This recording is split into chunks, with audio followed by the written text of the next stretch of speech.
The storm had waited until the moment King Eridan Vale lifted the ancient scepter. Thunder rolled across the vaulted ceiling of the Hall of Crowns, rattling stained glass windows, and sending shivers through the gathered nobility. They believed it was the weather turning violent. But Eridan knew better. The first blow struck him like an unseen fist to the chest. Air tore from his lungs. His knees almost buckled beneath the weight of it. Gasps rose from the crowd as their new king gripped the scepter with white-knuckled desperation. Jaw locked against the pain. Inside him, his wolf, usually obedient, usually silent, ripped forward with a feral snarl. Down. The word wasn't spoken. It was felt, carved through his bones, dragging claws across his heart. Something beneath the castle had called to him. Something dying. Something terrified. Eridan forced a breath into his lungs and leaned toward his closest guard. Barely able to shape the words. "Someone's dying," he whispered. "And she's calling me." The hall fell into uneasy silence. Outside, lightning split the sky. Inside, a king stood frozen between duty and destiny, while a stranger's fading heartbeat echoed through his soul, begging him to find her before it stopped forever. Eridan did not remember dropping the scepter. He only remembered the sound it made, an ancient clang that echoed like a warning through the Hall of Crowns. Voices rose, nobles shifting in panic. But their fear was nothing compared to the storm growing inside him. The pull tightened in his chest, sharp enough to steal breath, relentless enough to drown out every oath he'd sworn to stand before his people until the coronation was complete. But duty meant nothing when someone's dying heartbeat was calling him like a beacon in the dark. He walked away from the throne dais without a word. Every step felt dragged by invisible chains, tugging him not forward but downward, deeper than any sanctioned path should allow. His guard hurried beside him, Captain Rail, a man who had followed him into every battle. He whispered Eridan's name once, then fell silent when he saw the king's eyes. Something primal flickered inside them, something scared. Eridan didn't answer him. He couldn't. His wolf had fully risen now, pacing inside his chest, claws scraping at the walls of his mind. Not with anger, with fear, a fear that wasn't his own. They left the gold-lit corridors of the palace behind. The marble underfoot gave way to rough-hewn stone, damp and colder with every level they descended. Torches sputtered in iron brackets along the walls. Untouched for years, perhaps decades, dust coated the floor thickly, disturbed only by their hurried footsteps. Still, the pull dragged him lower, lower, faster, the deeper they went. The stronger the sensations became, not just the pull, but whispers, impressions, a trembling breath barely clinging to life. A flicker of magic, faint and panicked, a heartbeat slowing, begging, pleading. He didn't know how he could feel it. He didn't question it. He only followed. Symbols appeared on the stones, runes so ancient they made his skin crawl. Curved mags like fangs, jagged lines like broken chains, crescents carved beside warnings he could not read. His wolf recognized them instinctively. Even if he did not. Old magic. Old prisons. The air changed too, growing heavy. Stale. As if it had been trapped for centuries. A faint metallic tang lingered. Not of blood, but of wolfsbane. Sharp enough to make his wolf recoil and snarl. Rael slowed behind him. "Your Majesty, these halls aren't on any map." Eridan ignored him. The pull had become agony now, ripping downward with a force that made his vision blur. The heartbeat he felt not his own shuddered irregularly. Weakening, he hurried faster. A staircase appeared ahead, spiraling into a black pit carved beneath the palace, before the kingdom even had a name. The stones here were older than the Wolfborn line, older than any recorded history. No torches burned. No magic lights flickered. Only a suffocating darkness waited below. Rael hesitated at the top step. "This place was sealed by your forefathers," he said quietly. "No one alive remembers what's beneath us." Eridan descended anyway. The darkness swallowed him whole. The air tasted of cold iron and forgotten sins. His wolf's senses sharpened. Piercing the black, he could see outlines now, arched ceilings, crumbling walls, chains embedded in stone. A place built for things the world wanted to forget. The heartbeat grew louder, not strong, not steady. Just there, barely, as if the moment Eridan stopped walking, it would stop too. The corridor narrowed, forcing him to duck under a collapsing beam. Dust drifted from the ceiling like ash. The runes grew more violent, carved deeper, some filled with dried wolfsbane paste. It stung his nostrils. Rael's voice trembled. "Sire, we should turn back. This place isn't safe." Eridan finally spoke, his voice rougher than he expected. "There's someone down here." Rael froze. "That's impossible." Eridan didn't explain. He couldn't. How did he explain that the heartbeat was inside him as much as it was ahead of him? How did he explain the terror he felt wasn't his own? How did he explain that every instinct in his body screamed that he was already too late? He hurried forward, boots scraping across ancient stone, and then he saw it. A great iron door, twice his height, sealed with chains so thick they might have held giants. Wolfsbane sigils glowed faintly across its surface, poison etched into metal.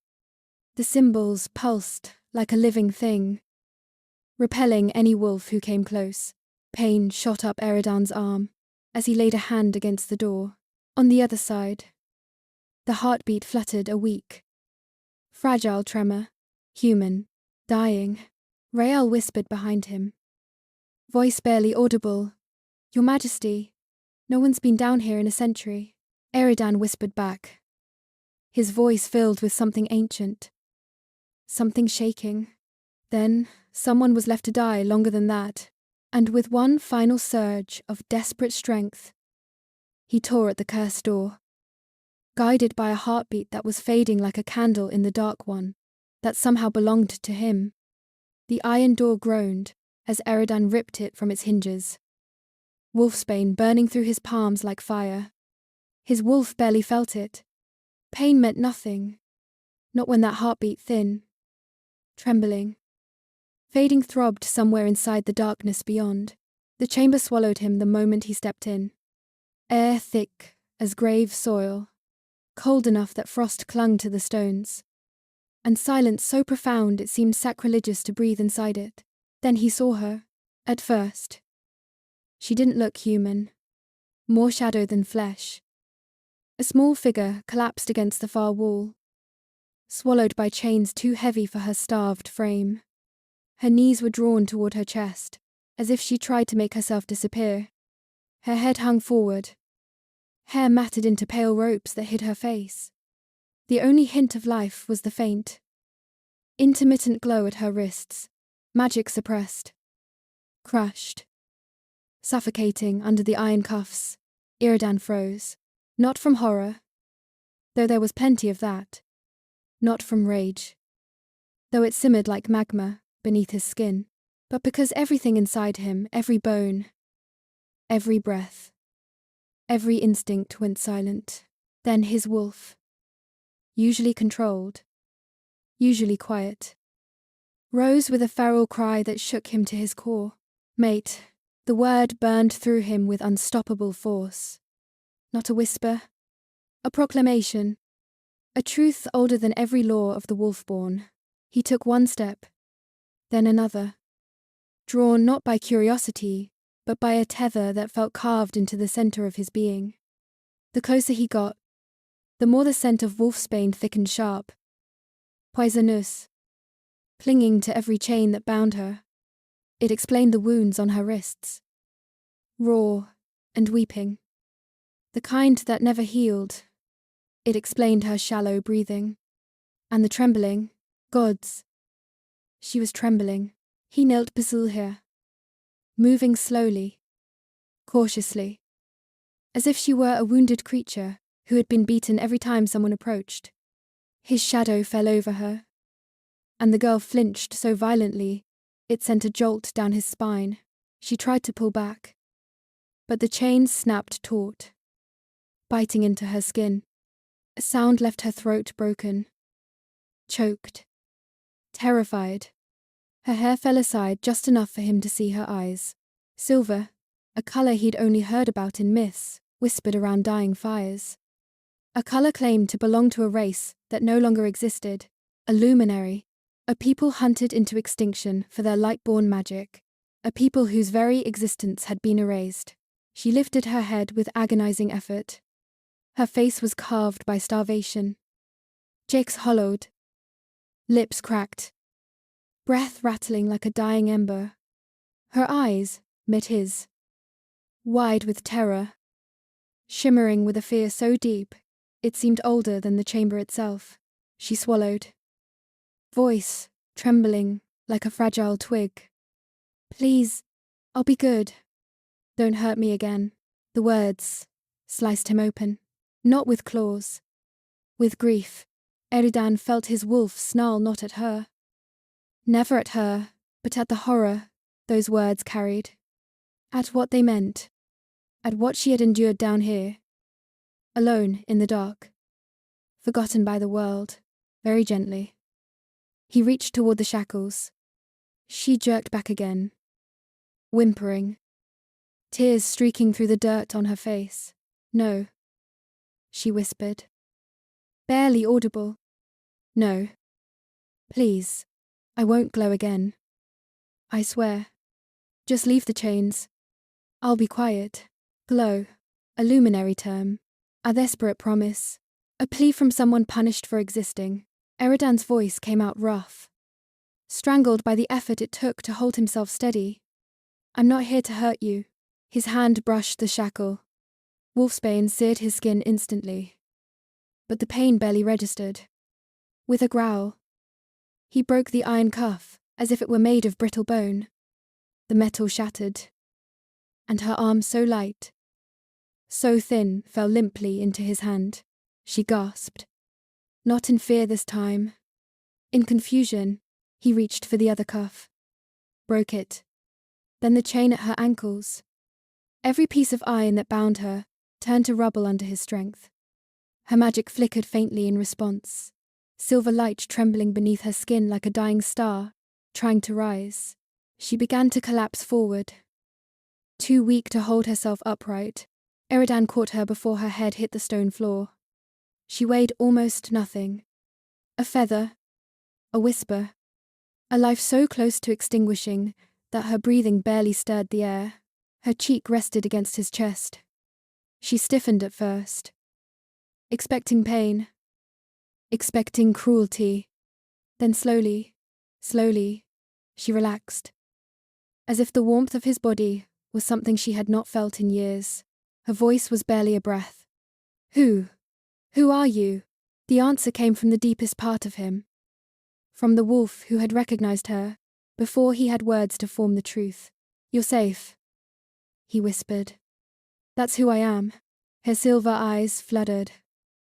Her body trembling in his arms, he lifted her gently, cradling her as if she were made of glass. But inside him, a storm raged rage for what had been done to her. Grief for what she'd endured. And a certainty that was absolute and unbreakable. This girl, this forgotten luminary, was not just a prisoner. She was his mate, and he would burn the kingdom to ash before letting anyone lay a hand on her again. Eridan did not remember walking back through the labyrinth of tunnels. One moment he was kneeling in a tomb of shadows. The next, he was striding into the royal healing chambers, with Lyra clutched against his chest. Her lightless body trembling with every shallow breath. The healers turned as the doors burst open. Their conversation died instantly. Not a single one of them had seen a king look like this ashen. Furious. Terrified all at once. Holding something that looked more ghost than girl, the first healer approached. Then stopped mid-step. Her eyes widened. It's It's glowing, she whispered. The others drew closer, curiosity turning into horrified recognition. One knelt beside Eridan as he laid Lyra onto a cot of soft linen. The girl flinched, curling in on herself, as if even the fabric might hurt her. Her knees drew weakly to her chest. Her wrists raw, blistered, trembled with the faint, pulsing shimmer of light, struggling to survive. The healer's hands hovered above her skin. Her magic's been bound for years. She breathed. It's fighting to stay alive. Another healer leaned in, sniffing the air. Wolfsbane. Poisoning, he muttered. Severe. Repeated. Gods. How is she still breathing? A third brushed a fingertip over the glowing sigils burned into her wrists. Lyra whimpered softly, turning her face away. These scars, the healer said. They've been renewed. Over and over. Cursed wounds designed never to close. The room fell into horrified silence. Eridan's jaw locked so tightly the bones creaked. He forced himself to breathe slowly. Because his wolf wanted to tear through the palace and rip the truth from anyone who had ever set foot near these dungeons. One healer finally dared to voice the unthinkable. Sire, she's not wolf-kind. Eridan said nothing. She's luminary. The healer continued. The light in her blood. I've only seen it described in ancient texts. Her voice trembled. Sire? Her kind were eradicated for a reason. The words struck the whole chamber like a dropped blade. Luminary. A race that legend painted as living fire.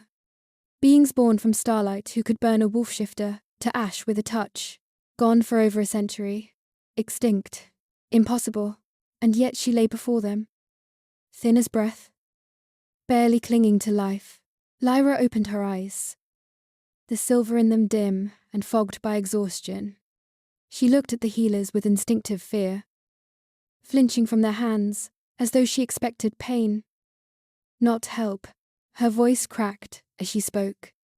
If I glow, she swallowed. Hard. Don't let them kill me. Eridan moved before any healer could answer. He sat on the edge of her cot and took one of her shaking hands in his own, ignoring the burn of magic racing beneath her skin. His thumb brushed lightly over her knuckles as he leaned down, letting her see the truth in his eyes. No one touches you, he said softly. Ever. Something in her expression crumbled, fear loosening, pain softening, replaced by a fragile disbelief that looked far older than she was. Her magic fligel under her skin. A quiet, trembling spark. The lead healer cleared her throat gently. Your Majesty, we have to stabilize her. Without intervention, her heart may fail. Years of suppression magic. Starvation. She cannot heal on her own. She will heal, Eridan answered. Do whatever you must. But the wolf court's another healer began. Eridan cut him off. Voice low and dangerous. The courts will not come near her. Not now. Not ever. Not if they valued the kingdom still standing at dawn. The healers exchanged uneasy glances, but obeyed. They gathered herbs. Runas. Potions glowing faintly at the rim. One poured a basin of shimmering salve that hissed with cool light. Another laid cloths infused with healing magic across her arms. Careful not to touch her bare skin, Lyra whimpered once. But when Eridan took her hand again, the trembling eased. Her gaze drifted up to him. Silver eyes barely staying open. Why do you care? She whispered. No one ever cared. Eridan swallowed a surge of emotion, rage. Sorrow. Something deeper. His wolf pressed against his mind, demanding he tell her everything. Tell her the truth. Tell her she belonged to him by fate itself. But she was too fragile now. Too hurt. Too afraid. So he gave her the only truth she could bear. You're safe with me, he said. That's all you need to know right now. Her eyelids fluttered, exhaustion dragging her back under. But before she slipped into unconsciousness, she managed one more broken plea. Please, don't send me back to the dark. Eridan leaned closer, letting his voice anchor her in the light. You will never see that darkness again. And as her breathing steadied, and the glow beneath her skin dimmed to a quiet pulse, Eridan vowed silently, fiercely, that whoever had chained her, poisoned her, starved her, and left her to die, would soon beg for the mercy she had never been given. The healing chamber had barely settled into a fragile quiet when the doors slammed open with a force that rattled the window panes. Robe swept in like a dark tide. The Wolf Council, 12 elders. Their eyes sharp as blades filled the room with cold authority and the stench of fear disguised as righteousness. Their gazes fell instantly on Lyra, the glow beneath her skin, the silver in her eyes, the light-born magic trembling weakly through her veins. One elder stepped forward, voice ringing like a verdict. An abomination. Another spat the words before Eridan could form a reply.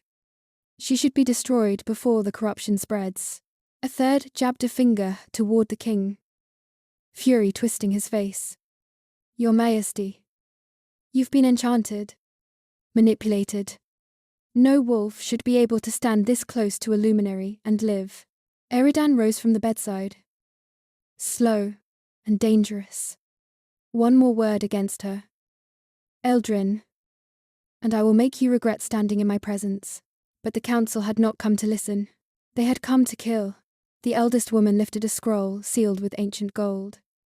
According to the old laws, she announced, if a king claims a non-wolf as his mate, that creature must be tested. She unrolled the parchment with theatrics practiced over centuries. The Moonstone trial. Healers gasped. Even rails stiffened. The Moonstone was not a test. It was an execution wrapped in tradition. A relic forged to kill anything not blessed by the moon's favor. If Lyra touched it, and she was not truly his fated mate, her heart would stop instantly. Lyra, barely conscious, struggled to lift her head. Her voice was small, but steady. What does that mean? Eridan moved to her side. But the councilwoman raised her chin. It means, she said, if you are not his true mate, you will die. And if you are, she hesitated, as if the idea pained her. The stone will accept you. Whispers rippled through the healers. This is madness. She's too weak. She won't survive the shock. Lyra's breath shook. Her fingers curled weakly in the blankets. But her eyes, those silver eyes dulled by suffering, lifted to meet Eridan's. They won't stop, she whispered. Not until they get what they want. Her swallow was painful. If I don't do this, they'll come after you. They'll call you unfit. They'll take your throne. Eridan shook his head, fury trembling in every line of him. I won't risk your life for their fear. But Lyra gave a faint, heartbreaking smile, one of someone who had never been given a choice in anything. You already risked everything by saving me, and with the last of her strength, she whispered, I'll do it. I have to prove something, or they'll never stop. Her voice faded, but the room had already changed. The council's eyes gleamed with victory, the healers with dread, and Eridan with a fury so profound it could crack stone. He bent beside her, the voice low enough, only she could hear. I will not let them take you from me. Lyra's lips trembled. I trust you, she breathed, and the fate of the kingdom shifted with those 3 quiet words. The throne room had never felt colder. Servants and guards lined the walls in uneasy silence, their eyes flicking nervously between the king, the trembling girl at his side, and the massive object being dragged toward the center of the hall. Even before the cloth was lifted, Lyra could feel it, an ancient, rhythmic pulse that wasn't quite a heartbeat, but something older, deeper, something that reacted to her presence with immediate hatred. When the covering was torn away, a collective shudder rippled through the room. The moonstone, black, as a starless night. Fractured veins of silver, branching through it like frozen lightning. And every beat of its magic slammed into Lyra like a physical blow. Her knees weakened instantly. At 5 feet away, her skin blistered. The stone despised her. The council watched with thin, satisfied smiles. One elder's voice cut through the silence. Only those blessed by the moon may touch it without consequence. If she is what she claims, if fate truly ties her to you, it will accept her. If not, his shrug was an executioner's gesture. Her suffering will be brief. Eridan's wolf snarled. Audible, even without a shift. This is barbaric. He growled, but the council had invoked the ancient law. Even a king could not refuse it. Lyra took a step forward. Pain lanced through her body. Sharp and immediate. The moonstone's magic crawled across her skin like acid, burning through the thin gown the healers had wrapped her in. She gasped. Stumbling. Gripping the edge of a pillar, to keep herself upright, Eridan reached for her. She lifted a trembling hand. No. Let me try. Her voice cracked like shattered glass. But her eyes held a quiet. Devastating, resolve. She'd lived her entire life being told she was wrong. Dangerous. Unwanted. She wasn't about to let this kingdom destroy the only person who had ever looked at her with something other than fear. She stepped closer. Another wave of force slammed into her chest. Her vision blurred. Her heartbeat stuttered. Her light weak. Starved. Flickered. Erratically beneath her skin. The council murmured approvingly. Abomination. Corruption. This ends now. Lyra reached the pedestal. The stone hummed. Sensing prey. A predatory vibration filled the room. The torches guttered. Her hand hovered inches from its surface. Eridan's voice was a low growl behind her. Tense enough to shake the pillars. Lyra. Come back. You don't have to prove anything. Her breath trembled. Yes. I do. And she lowered her palm onto the moonstone. Agony detonated through her body. Light silver. Blinding. Explosive burst from her fingertips. Her back arched. A cry tearing from her throat as the moonstone's magic ripped through her veins. The stone reacted violently. Darkness and light clashing with a sound like cracking mountains. The council shouted in alarm. Healers shielded their eyes. Even Eridan staggered back as the power flared. Lyra didn't move. Couldn't. Her hand was fused to the stone. As if the moonstone refused to let her go. Determined to drain the last spark of life from her, cracks spread across the surface. Thin glowing fractures at first. Then vidder. Splintering fissures. The chamber shook with each break. Lyra's silver light pulsed wildly. The glow rising through her arms. Across her throat. Illuminating every scar carved into her skin. She felt her strength pour out of her. Pulled into the moonstone like water down a drain. Her heart faltered. But deep inside, beneath the pain, beneath the terror, something else stirred. A warmth. A whisper. Not her voice. Not Eridan's. Something older. Not broken. Becoming. Her eyes snapped open. Silver blazing like dawn. She screamed. Not in fear, but release. And her magic surged outward in a tidal wave. The moonstone shattered. Not fractured. Not cracked. Shattered into 1,000 pieces that dissolved into dust before they hit the floor. Light filled the room, gold and silver entwining like twin rivers. When the radiance faded, a new stone sat on the pedestal, pulsing warmly, as though breathing, no longer black, a swirling sphere of luminous gold and argent silver. A voice whispered from the far end of the hall, the Dawnstone. Another followed. Trembling with awe, the Stone of Union. It's real. A relic born only from perfect balance between wolf and light. Impossible. Mythical. And yet it pulsed before them alive. Lyra swayed. Her legs buckled. Eridan moved faster than any wolf had ever moved. He caught her as she collapsed. her head falling against his shoulder. Breath shallow. Body limp. He cradled her to his chest. Fury and relief, battling in his expression. The council stared. Words stolen from their tongues. For the first time since the kingdom was founded, they had nothing to say. The dawnstone glowed softly beside them, as if choosing its new queen. The palace slept uneasily for 3 nights. But Eridan Vale did not sleep at all. Lyra lay motionless in the center of the king's private bedchamber. The dawnstone's light humming faintly on the nearby table. Runes alive. Shifting. Breathing glowed beneath her skin like constellations trying to break free. Her eyelashes trembled, as if she were trapped between worlds. Suspended on the thin line between life and something far greater. The healers had no name for what was happening. They whispered words like rebirth and ascension. But none dared guess what she would become if she survived it. Eridan remained at her side through it all. Refusing food. Refusing rest.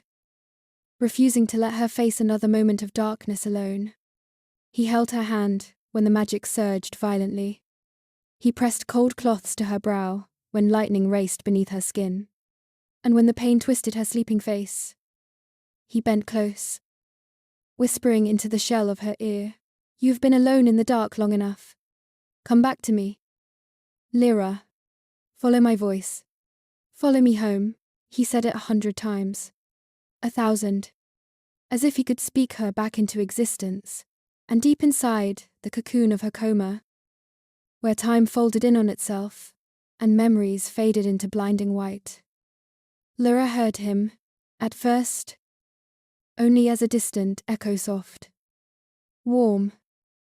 Steady. Then clearer. Like a hand reaching into the abyss. His voice wrapped around her like a promise she had never been given. A promise she had not dared imagine. "Come back to me." She followed. The magic pulsed through her one final time, a tidal wave of silver and gold crashing through her blood. Her back arched. Light flaring from her skin, so brightly it illuminated the whole room. Then, with a gasp that tore silence in half, Lyra opened her eyes. They were no longer only silver. Gold threaded through them. Alive, with a quiet, prowling power that was not her own, but bound to her all the same. A fusion of the two worlds no one believed could ever mix. Eridan caught her shoulders. Fear and relief breaking through him in equal measure. "Lyra," he breathed, as if the word alone held meaning enough to anchor him. "You're here." Her voice was soft, unsteady, but unmistakably stronger. "I heard you," she whispered. "I followed you back." He rested his forehead against hers, exhaling the breath he had held for days. "You're not what you were." "No," she murmured. "I'm something else. Something new. Something impossible. Something the world had no name for yet, but there would be no time to understand it.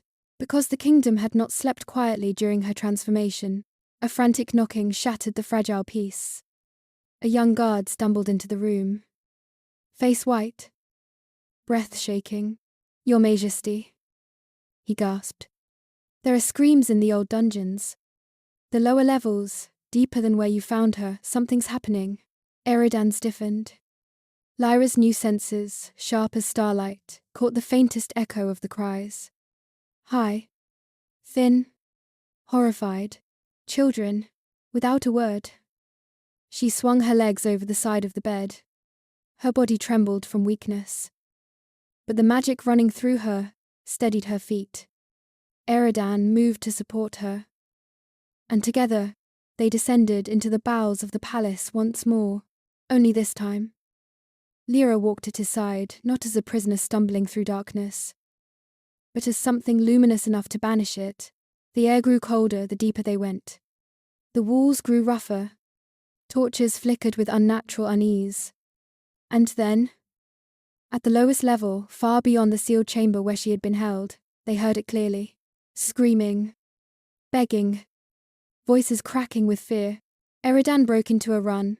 Lyra kept pace easily, her bare feet whispering across the stone. The corridor opened into a chamber far larger than hers had been.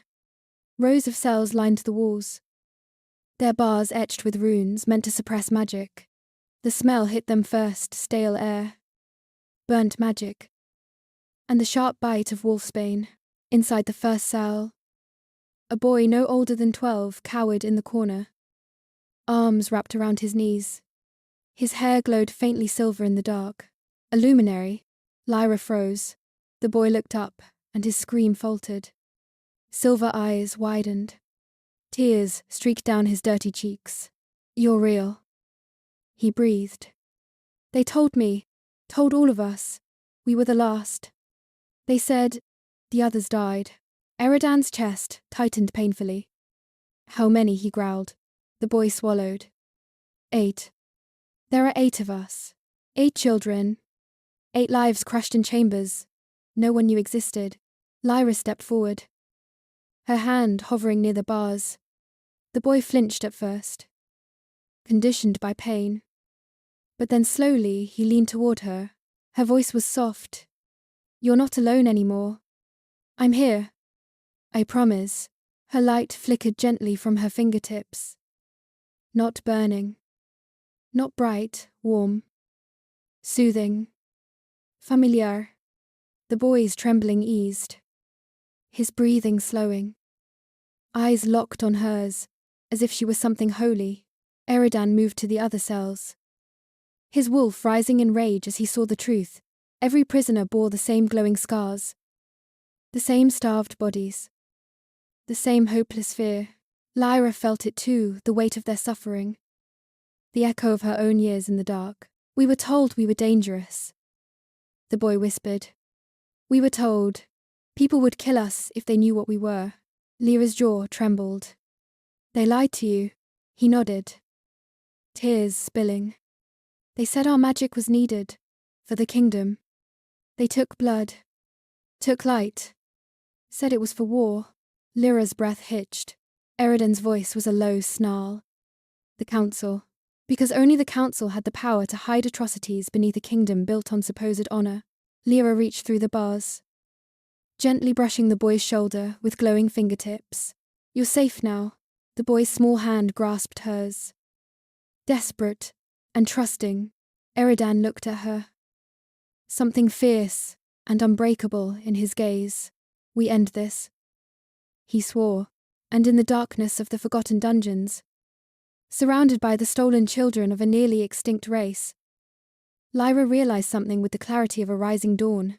Her transformation had not been the end of her suffering. It was the beginning of her purpose. The throne room felt different when Eridan and Lyra entered it again. Not just colder, emptier, as though the walls themselves braced for something terrible. The council stood waiting in a tight semicircle, their robes drawn, their expressions carved from stone. Not one looked shocked to see Lyra alive. If anything, there was a grim satisfaction in their eyes, as if this moment was exactly what they had planned for. Between them, resting atop a black pedestal, was a crystal, the color of dying embers. It pulsed with a sickly light. Lyra sensed it immediately. Her skin prickled. Her breath tightened. The glow beneath her skin dimmed, as though something were trying to smother it. "Void crystal," she whispered. "It eats magic." The eldest counselor stepped forward. "We are done pretending. Your Majesty." These creatures, he gestured to Lyra and the frightened children standing behind her, cannot be allowed to walk free. Their existence alone invites destruction. Eridan's voice dropped. "Lethal and cold. You hid 8 children under my palace. You bled them. You starved them. You tortured the last of a race you swore were extinct. And you call them a threat." The counselor didn't flinch. "Every kingdom requires sacrifices." Lyra stepped forward before Eridan could reply. Her voice was quiet, but it carried. "I have seen sacrifice," she said. "I lived in darkness for 6 years. I listened to my own heartbeat fade. I heard children cry for mothers who would never come." Her silver and gold eyes hardened. "I know what sacrifice looks like. And none of you paid it. A murmur rippled through the room. The council's expression shifted from disdain to anger to something sharper. Fear? The eldest councillor reached for the void crystal. Black tendrils exploded from it, streaking across the air like hungry serpents. All aimed at Lyra's heart. Gasps filled the hall. The luminary children cried out. Eridan surged forward, half-shift burning beneath his skin. Lyra didn't move. The tendrils struck her and shattered. Black shards burst apart like brittle glass the moment they touched her glowing skin. The fragments evaporated into harmless dust before they reached the floor. The council recoiled. That's not possible. Lyra lifted her hand. Light gathered in her palm, soft at first, then blinding, then steady as a rising dawn. I lived in darkness for 6 years, she said. I am not afraid of yours. Her light surged outward, not as a blast, but as a warm, consuming radiance that wrapped itself around the void crystal. The crystal screamed, not a sound anyone heard with their ears, but a vibration that trembled through bone and stone alike. It writhed, cracked, and then dissolved into a swirling mist of silver sparks. The council dropped to their knees, not from reverence from the crushing weight of her power. Even Eridan stared at her with a kind of awe usually reserved for legends. But the room was not given time to breathe in this new reality, because the sky above the palace suddenly split open. A tear of pure shadow ripped across the ceiling. And the sunlight vanished. The torches guttered violently, shrinking to weak blue flames. Winds howled through the open windows, carrying the scent of ancient ruin. A voice followed deep, cold, familiar in ways that made Lyra's blood run icy. You always were resilient. Little spark, the shadows folded inward, and a man stepped through, tall, pale, cloaked in darkness that curled around him like living serpents. His eyes, black and bottomless, glowed with the faintest silver ring around the iris. Lord Malric Ashwood, Lyra's father, the Shadowborn King. The council scrambled backward in terror, abandoning their earlier bravado. Some fell prostrate. Others attempted to flee, but the shadows blocked every exit. Malric's face twisted in a mockery of a smile.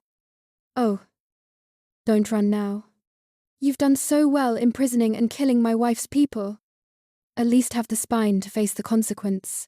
His gaze found Lyra, and hatred, cold and personal, burned in his eyes. You should have died the day your light manifested. He snarled. Your existence is a corruption, a stain I should have wiped clean. Lyra's breath caught, but she didn't step back. Her voice trembled, but with emotion. Not fear. You turned me in, she whispered. You let them chain your own daughter. He laughed, cruel, hollow. I tried to kill you myself. Your mother stopped me, and died for it. The wolves were merely convenient custodians. Eridan moved instantly, positioning himself between them. His wolf burned beneath the surface, golden light flickering across his skin. You will not touch her. Malric's smile faded. No, but they will. He raised a hand. From the tear in the sky burst creatures of living shadow, night wraiths. Legends whispered to frightened pups and apprentices. Bodies like smoke, claws like obsidian, eyes empty of anything but hunger. They descended in a screeching tide. The wolfborn shifted, teeth bared. The luminary children ignited, with trembling beams of light. Chaos erupted, light clashing with shadow. Claws meeting flame. The floor cracking beneath the force of the battle. Lyra stood at the center of it all, caught between two legacies, one of light, one of shadow, both tearing at her from within. Her hands shook. Her breathing faltered. Her magic surged wildly. Unpredictable. Unstable. Eridan reached her through the storm. His hand found hers. Warm. Solid. Steady. You don't have to be one or the other, he said. You're everything. The words struck something deep within her. Not pain, not fear, truth. Her light flared. Her shadows stirred. Her wolf-touched energy, gifted by the Dawnstone, rose to meet them both. And for the first time, she didn't fight it. She embraced it. Power erupted from her silver, gold, and soft twilight purple, spreading across the chamber, like wings made of starlight. Iridan's own magic surged to meet hers. His wolf roaring in harmony. Together, their joined power washed over the night wraiths. But instead of annihilation, something miraculous happened. The creature's shadows peeled away, revealing forms beneath, soft, glowing, newly reborn things of dusk and dawn. Peaceful, gentle, beautiful, twilight beings, transformed, not destroyed. Melric staggered back, horror filling his face. "What have you done?" Lyra stepped forward. Her voice was quiet, steady, unbreakable. "I forgave you." His body trembled. His dark power recoiled violently, as if unable to exist in the presence of what she had become. "And that," she said softly, "is why you cannot win." The shadows roared around him, unraveling from his skin. His form flickered, fractured. He stumbled toward the tear in the sky, darkness clawing at his limbs. Lyra watched, not with triumph, but with a sadness that softened the room. Malric met her eyes one last time, and for a heartbeat, the man he once was flickered through the monster he had become. Then he stepped backward, into the void, and vanished. Not dead, but undone. The palace fell silent. The transformed beings hovered like gentle guardians. Eridan tightened his hand around Lyra's, and the kingdom realized their world had just changed forever. Dawn rose gently over the kingdom, its first peaceful sunrise in generations. The sky glowed with soft pinks and golds, as if the world itself recognized the shift that had taken place. The air no longer trembled with shadow. The ground no longer echoed with fear. The castle, once divided between wolf-born pride and ancient suspicion, and now hummed with the beginnings of something entirely new. Wolves and luminaries worked side by side, their movements tentative at first, then more confident as the hours passed. The older wolf warriors lifted collapsed archways, while luminary light mended the cracks.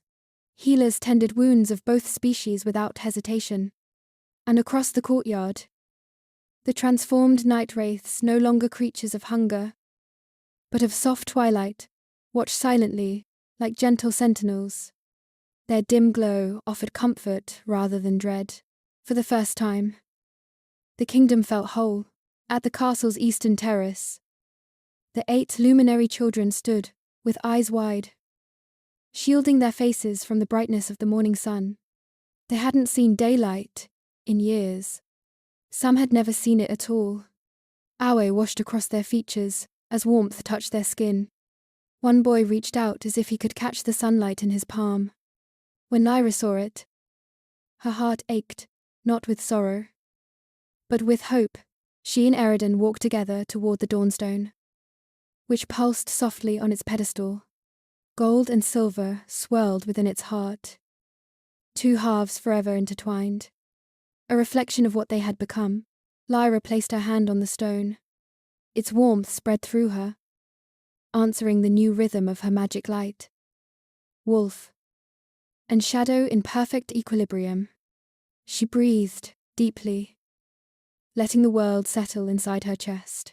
Eridan stepped behind her, his presence grounding and fierce, as steady as it had been from the moment he'd found her in the dark. When she turned, his eyes held no fear, no doubt, only devotion. The kind born from battles survived together. "You aren't the corruption of our world," he said softly. "You're the future of it."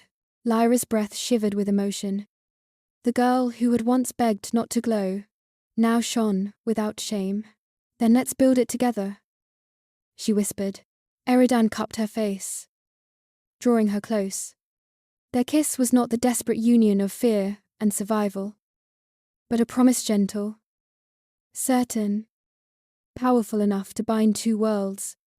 Light, shadow, and wolf wove between them.